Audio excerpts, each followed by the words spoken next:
አንድ አምላክ በሚሆን በአብ በወልድ በመንፈስ ቅዱስም ስንክሳር መጋቢት 14 በዚች ቀን በእስክንድርያ ለተሾሙ አባቶች 75ኛ የሆነ የእስክንድርያ ሊቀ ጳጳስ የቅዱስ ቄርሎስ የዕረፍቱ መታሰቢያ ሆነ።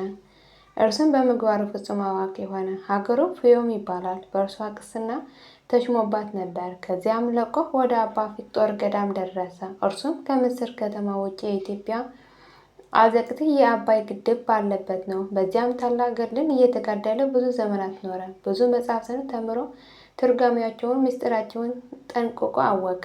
አሸናፊ ወደሚባለው ንጉሥ አደባባይ ቀርቦ የእስላሞች ታላቅ ሊቃውንቶቻቸውና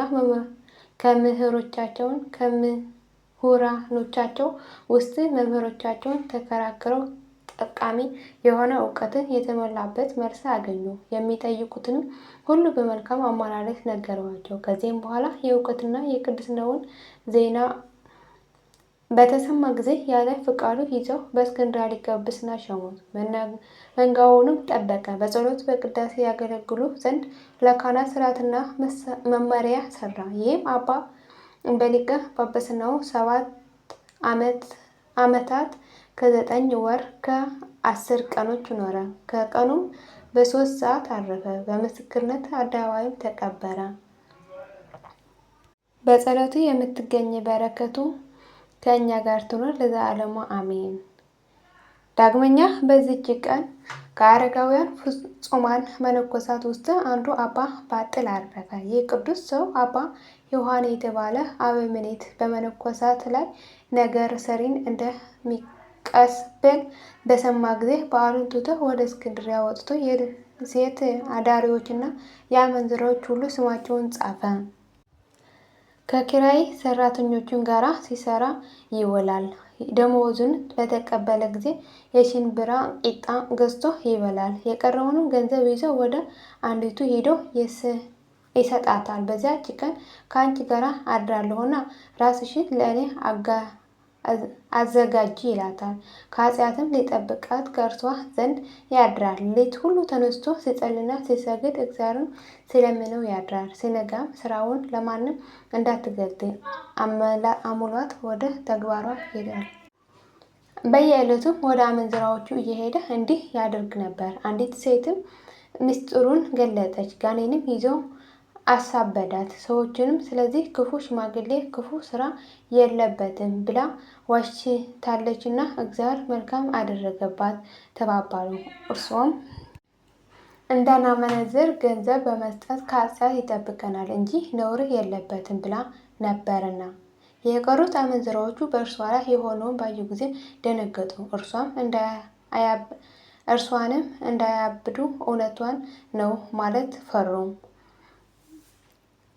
እንደ እርሷም እንዳያብዱ እውነቷን ነው ማለት ፈሩ። እርሱም ይህችስ በእገሌ ዕለት ትጠብቀኛለች ይል ጀመር። ሰዎችም ሁሉ ያሙት ጀመር። እርሱም እንደ ሰው ሁሉ ስጋ ለባሽም ስጋ የለኝምን? ወይስ እግዚአብሔር መነኮሳትን ተቆጥቶ በፍትወት ተቃጥለው እንዲሞቱ ትተዋቸዋልን? አላቸው። እነርሱም ልብስህን ለውጠህ ሚስት አግባ ይህን ይሻልሃል አሉት። እርሱም አዎን ብወድ በሚስቴ እጠነቀቃለሁ፣ በዚያ በክፉ አኗኗር እኖራለሁ። እናንተ ግን ከእኔ ዘንድ ሂዱ። ምን ትሻላችሁ? በእኔ ላይ እግዚአብሔር ፈራጆች አድርጓችኋልን? ይልቁንስ እናንተ እንዳይፈረድባችሁ ለራሳችሁ አስቡ፣ ፈራጅ አንድ ነውና ዕለቲቱም አንዲት ናትና አላቸው። ይህ ቅዱስ በእግዚአብሔር ዘንድ ተቀባይነት አገኘ፣ በሰው ዘንድ ግን የተናቀ ሆኖ ኖረ። ከእርሱም ጥቅም ያገኙ አመንዝራዎቹ ዝሙታቸውን ተዉ። ከእርሳቸው ሕጋዊ ጋብቻ ተጋብቶ የኖሩ አሉ። ወደ ገዳሙ ገብቶ መንኩሶ በጾም በጸሎት ተወስኖ የኖሩ አሉ። በአንዲት ዕለትም ከአንዲት አመንዝራ ቤት ሲወጣ ያቺ ሴት አስቀድሞ የለመዳትን አንድ ሰው አገኘውና ይህ ሽማግሌ እስከ መቼ ድረስ በዚህ ክፉ ስራ ይኖራል ብሎ ፊቱን በጥፊ መታው። ከዚያም በኋላ በአንዲት ቀን በበዓቱ ውስጥ ሰግዶ ነፍሱንም በእግዚአብሔር እጅ ውስጥ ሰጥቶ በቤቱ መድረክ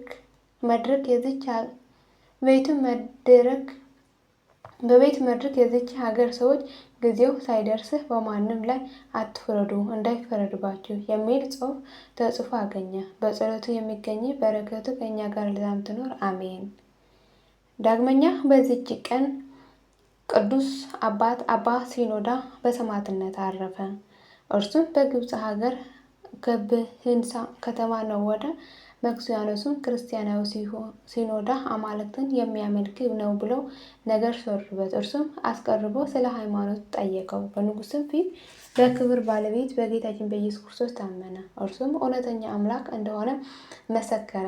መክሲያኖስም ይህን የከበረ አባ ሲኖዳ በምድር ላይ ዘርግተው በበትሮቹ እንዲደበድቡ አዘዘ። አጥንቶቹንም እንዲሰነጣጥቁ ደሙንም በምድር ላይ እንደ ውሃ እስኪፈስ እንዲሁ አደረጉት። ከዚያ በኋላ እግሩን ይዘው ጎተቱት፣ ወሰዱት። ሽታው በሚከረፍ በጨለማ ወህኒ ቤት ጣሉት። የእግዚአብሔር መልአክ ቅዱስ ሚካኤል ተገለጸለት። ቁስሎቹም አድኖ ጤነኛ አደረገው፣ አበረታታው። በርታ አትፍራ አለ።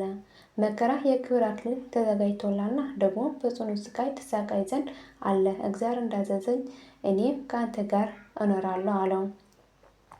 ከዚህም ከእርሱ ተሰወረ። በነጋ ጊዜም የነገሥታት ትእዛዝ የሚተላለፍ ያንን አመፀኛ ሄዳችሁ አዩት፣ ሞተም ከሆነ ለውሾች ጣሉት ብሎ መክሲያኖስ ወታደሮቹ አዘዘ። ወደ እርሱም በደረሱ ጊዜ ቆሞ ሲጸልይ አግኝቶት ያለምንም ጥፋት ጤነኛ እንደሆነ በስጋንም ውስጥ የሕማም ምልክት እንደሌለው እርሱም ከቶ ምንም ስቃይ እንዳላገኘው እንደ ጤነኛ ደስ እንዳለው ሰው ተገኝቶ እንደሚጸልይ ስለ እርሱ ለንጉሥ ነገሩት። ንጉሥም ወደ እርሱ አስመጥተው ከሕይወቱም የተነሳ አደነቀ። ልብሶቹም አስወልቆ ያለ ጉዳት ጤነኛ እንደሆነ ስጋውን አየ። ደንግጦም ይህ ያዩት ሥራይ ታላቅ ነው አለ። ከዚያም ዘቅዝቀው ሰቅለው ከበታቹ እሳትን እንዲያነዱ አዘዘ። ይህም አደረጉበት። ደግሞ በመንኮራኩር አሰቃዩት። በአለንጋዎችም አብዝተው ገረፉት፣ ደበደቡት። መሰቃየትን በሰለቸው ጊዜ ራሱን በሰይፍ ቆርጠው ለውሾች እንዲጥሉት አዘዘ። ውሾቹን ግን ፍጹም አልቀረቡትም። ሌሊትም ሲሆን ምዕመናን መጥተው ስጋውን ወስደው በአዲሶች ልብሶችና በጣፋጭ ሽቶዎች ገንዘው በሳጥን አድርገው ቀበሩት። ከስጋውም ብዙዎች አስደናቂ ተአምራቶች ተደረጉ። በረከቱ ከእኛ ጋር ለዘላለም ትኑር አሜን።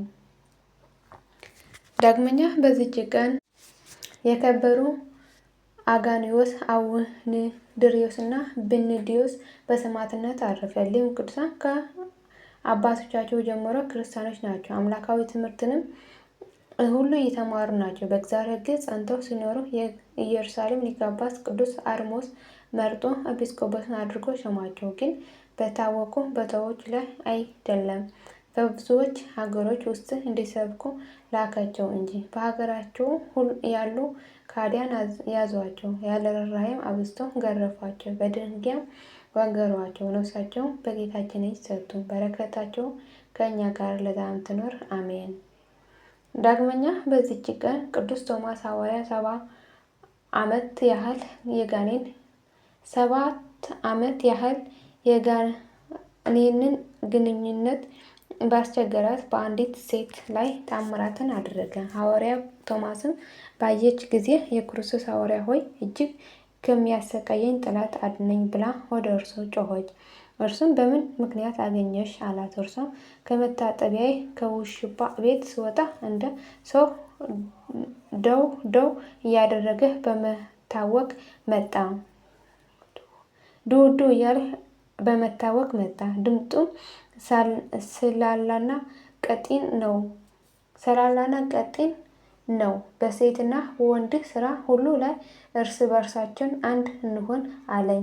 በተኛሁም ጊዜ በሌሊት መጥቶ ከእኔ ጋር አንድ ሆነ። ብሸሽም አይተወኝም፣ መጥቶ ያሰቃየኛል እንጂ። እኔም ከጸሎትህ የተነሳ አጋንንት እንደሚንቀጠቀጡ አውቃለሁና ጸልይልኝ አድነኝም አለችው። ሐዋርያ ቶማስም ሰምቶ ጸለየ። ጋኔኑም ከእርሷ እንዲወጣ አዘዘው። ያን ጊዜ በእሳትና በጢስ አምሳል ከሴቲቱ ላይ ወጥቶ ተበተነ። ከዚህም በኋላ በክርስቶስ መስቀል በላይዋ አማተበ። ስጋውን ደግሞ አቀብላት፣ ወደ ዘመዶቿንም አሰናበታት። ልዩ የሆነች በረከቱም በሁላችን የክርስቲያን ወገኖች ላይ ትደር ለዘላለሙ አሜን አሜን። የሁሉም ቅዱሳን በረከት እና ረድኤት ምልጃና ጸሎት ከመላ ሕዝበ ክርስቲያን ጋር ለዘላለሙ ጸንቶ ይኑር አሜን። አቡነ ዘበሰማያት ይትቀደስ ስምከ ትምጻእ መንግሥትከ ወይኩን ፈቃድከ በከመ በሰማይ ከማሁ በምድር ሲሳየነ ዘለለዕለትነ ሀበነ ዮም ህድግ ለነ አበሳየነ ወጌጋየነ ከመ ንሕነድግ ለዘአበሰለነ ኢታብአነ እግዚኦ ውስተ መንሱት አላ አድኅነነ ወሀበነ እምኩሉ ኪት መዛከ ይእቲ መንግሥት ኃይለ ወስብሐት በሰላም ቅዱስ ገብርኤል መልአኩ እግዝእትየ ማርያም ሰላም ለኪ ድንግል በኅሊናኪ ወድንግል በሥጋኪ እምእግዚአብሔር ጸባኦት ሰላም ለኪ ብርክት አንቲ እምአንስት ወቡሩክ ፍሬ ከርሥኪ ተፈሥሒ ፍሥሕት ኦ ምልዕተ ጸጋ እግዚአብሔር ምስሌኪ ሳህል ወጸልዪ ምሕረት እምታነ ኀብ ፍቅር ወልድኪ ኢየሱስ ክርስቶስ ከመ ይስረይ ለነ ኃጣውኢነ ለዓለመ ዓለም ለዘላለሙ አሜን።